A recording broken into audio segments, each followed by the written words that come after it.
আমন্ত্রণ বিশ্ব বাংলার সঙ্গে আছে রেজাউল হাসান। শুরুতেই সংবাদ শিরোনাম। প্রধান উপদেষ্টার সঙ্গে সাক্ষাৎ করেছেন বাংলাদেশি বংশোদ্ভূত মার্কিন বিনিয়োগকারী ইমরান খান, বাংলাদেশে বিনিয়োগের আগ্রহ প্রকাশ। প্রবাসী আয়ের একটা বড় অংশ আসে কাতার থেকে, বিমান টিকিটের মূল্য বৃদ্ধির কারণে ছুটি থেকে কর্মস্থলে ফেরা নিয়ে অনেকের অনিশ্চয়তা।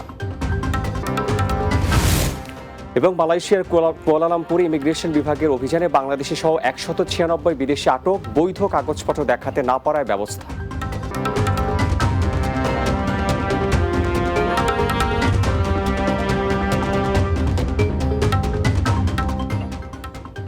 শুনছিলেন শিরোনাম, এবারে বিস্তারিত।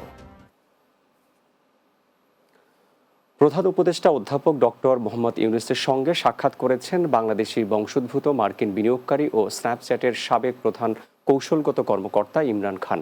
নিউ ইয়র্কের স্থানীয় সময় রোববার তিনি প্রধান উপদেষ্টার সাথে সাক্ষাৎ করেন।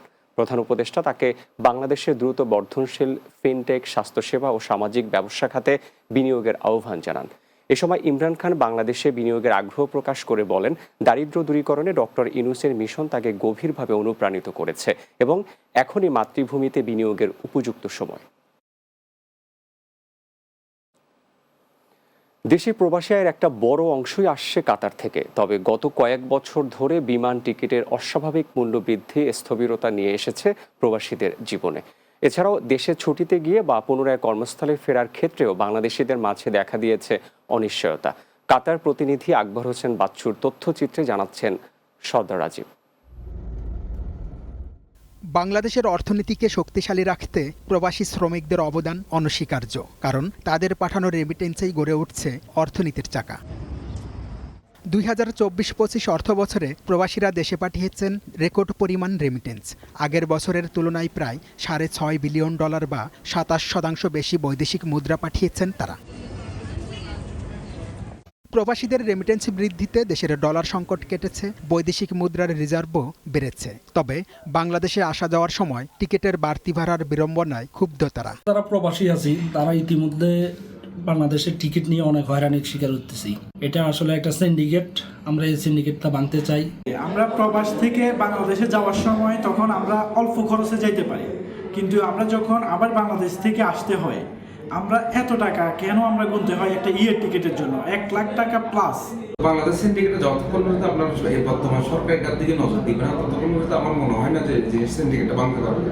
এদিকে দ্রুত সময়ের মধ্যে ফ্লাইটের বাড়তি ভাড়ার সমাধানের পাশাপাশি বিমানবন্দরে হয়রানি বন্ধের আহ্বান জানিয়েছেন প্রবাসী নেতারা। প্রবাসীদের যত সুযোগ আছে ওরা আপনারা দেন, ব্যবহার ভালো করেন, আচরণ ভালো করেন এবং লাগেজ কাটা বন্ধ করেন। আহ্বান থাকবে এই সরকারের কাছে, সেই সিন্ডিকেটের দোহাই আমরা না দিয়ে যেন আমাদেরকে সেই সিন্ডিকেট থেকে আমাদেরকে পরিত্রাণ করে, আমাদের টিকিটের দামটা যেন সরকার অবশ্যই কমায় দেয়। মধ্যপ্রাচ্যের দেশ কাতারে বর্তমানে বিভিন্ন পেশায় কাজ করছেন 4 লাখের বেশি বাংলাদেশি।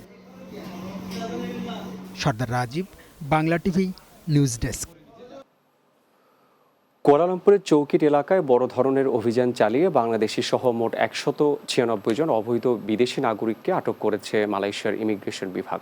পাকিস্তানি খাবারের রেস্তোরাঁ ও আশেপাশের ব্যবসায়িক স্থাপনাগুলো ঘিরে এই অভিযান পরিচালিত হয়। প্রায় 700 মিটার দীর্ঘ এলাকার অবস্থিত 45টি ব্যবসা প্রতিষ্ঠান, রেস্তোরাঁ, খুচরা দোকান ও হোটেলে হানা দিয়ে প্রায় 400 জন বিদেশি ও স্থানীয়কে তল্লাশি করা হয়।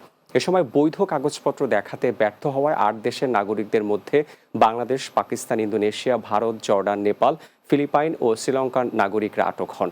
Immigration director Mohammad Soufi Yusuf জানান, অভিযানে 3 জন স্থানীয়কেও আটক করা হয়েছে।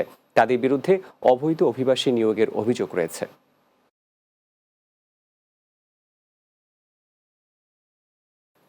বিশ্ববাংলা নিচ্ছি বিরতি, ফিরে এসে অন্যান্য সংবাদের সঙ্গে আরো থাকছে।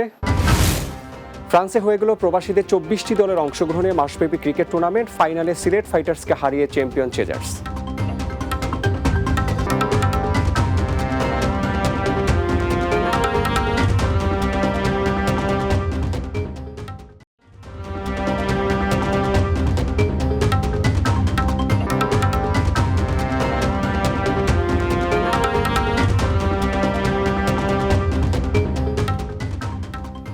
বিরতির পর স্বাগত বিশ্ববাংলায় আরও একবার। আমিরাতের রাজধানী আবুধাবিতে চালু হলো বাংলাদেশি মালিকানাধীন প্রতিষ্ঠান Greek luck real estate and maintenance এলএলসির দ্বিতীয় শাখা। প্রতিষ্ঠানটিতে সুলভ মূল্যে ফ্ল্যাট, ভিলা, রুম ও লেবার ক্যাম্প ভাড়া দেওয়া ছাড়াও ইলেকট্রিক এবং প্লাম্বিং সহ যাবতীয় মেইনটেন্যান্স সেবা পাওয়া যাবে। আবুধাবির প্রতিনিধি এম আব্দুল মান্না জানান, রোববার আবুধাবির মোজাফফা 10 নম্বর সাভিয়ার ছোট মসজিদ এলাকায় Greek luck real estate and মেইনটেন্যান্সের আনুষ্ঠানিক উদ্বোধন করা হয়। এর উদ্বোধন করেন আমিরাতের বিশিষ্ট নাগরিক সৈয়দ মোবারক। এ সময় উপস্থিত ছিলেন প্রতিষ্ঠানটির 2 পার্টনার মোহাম্মদ সাদিকুর রহমান ও মোহাম্মদ মঞ্জুর। উদ্বোধনী অনুষ্ঠানে গ্রিন লাক রিয়েল এস্টেটের প্রতিষ্ঠাতা মোহাম্মদ আবদুল্লাহ, ব্যবসায়ী মোহাম্মদ ইমরান, মোহাম্মদ সালাউদ্দিন, ভারতের মোহাম্মদ আলী, পাকিস্তানের মোহাম্মদ খালেদ, আবুল হোসেন সহ অনেকে উপস্থিত ছিলেন। এ সময় প্রতিষ্ঠানটির সাফল্য কামনা করে সবাইকে সেবা গ্রহণের আহ্বান জানান অতিথিরা। ফ্রান্সে প্রবাসীদের মাসব্যাপী চলা বৃহৎ tape tennis cricket tournament final খেলা জমকালোভাবে সম্পন্ন হয়েছে। টুর্নামেন্টের মোট 24টি দল অংশগ্রহণ করে। ফাইনালে সিলেট ফাইটার্সকে হারিয়ে চ্যাম্পিয়ন হয় চেজার্স। ফ্রান্স প্রতিনিধি রাসেল আহমেদ জানান, স্থানীয় লা কর্নফ ক্রিকেট মাঠে শাহ গ্রুপের পৃষ্ঠপোষকতা এবং মাসুদ রহমান, মোহাম্মদ মাসুদ ও হাসান মাসুদের যৌথ পরিচালনায় টুর্নামেন্টটি অনুষ্ঠিত হয়। এতে প্রধান অতিথি ছিলেন শাহ গ্রুপের চেয়ারম্যান সাতার আলী সুমন। বিশেষ অতিথি ছিলেন বিডি ফার্নিচারের পরিচালক মিয়া মাসুদ, ওমি ভয়াস ট্রাভেলসের পরিচালক তানজিল হায়দার, ওফিওরার পরিচালক কৌশিক রাব্বানী খান, আইসা প্রো এর পরিচালক ওবায়দুল্লাহ কয়েস, দেশ সার্ভিসের পরিচালক শাহজাহান আহমেদ, ফ্রেশ ফুডের পরিচালক Faruk Shoaib, AHB cash and ক্যারির পরিচালক হাবিব আহমেদ, বাংলা অটো একলের পরিচালক সালাম রহমান, ফুড সিটির পরিচালক আব্দুর রহিম এবং BCF এর সভাপতি নূর আহমদ। অনুষ্ঠানে বিজয়ী দলের হাতে মোটরসাইকেল তুলে দেন প্রধান অতিথি। ওমানের আল সুবিকি ফুটবল মাঠে প্রবাসী বাংলাদেশিদের উদ্যোগে প্রীতি ফুটবল টুর্নামেন্ট 2025 উদ্বোধন করা হয়েছে। ওমান প্রতিনিধি পলাশ শীল জানান, খেলার উদ্বোধন করেন বাংলাদেশ সোশ্যাল ক্লাব ওমানের চেয়ারম্যান সিরাজুল হক CIP। অনুষ্ঠানের প্রধান অতিথি ছিলেন গালফ এক্সচেঞ্জ ওমানের CEO ইফতেকার উল হাসান চৌধুরী। বিশেষ অতিথি ছিলেন মোহাম্মদ নাজিম উদ্দিন CIP। সভাপতিত্ব করেন আলহাস মোহাম্মদ নজরুল ইসলাম।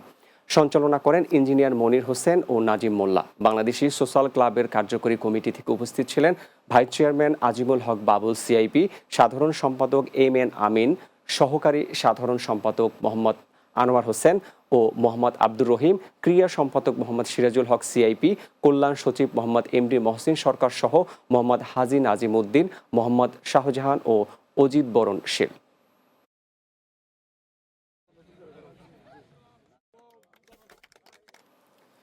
শেষ করছি বিশ্ব বাংলা, যাওয়ার আগে শিরোনামগুলো আরও একবার।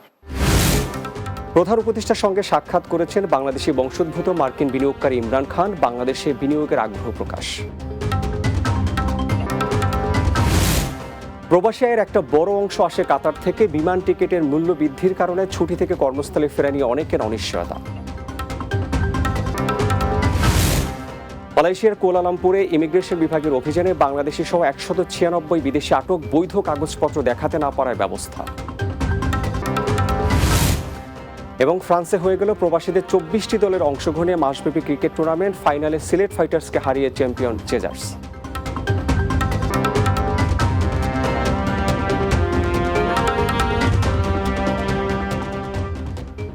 এই ছিল বিশ্ব বাংলা। এতক্ষণ সঙ্গে থাকার জন্য ধন্যবাদ সবাইকে।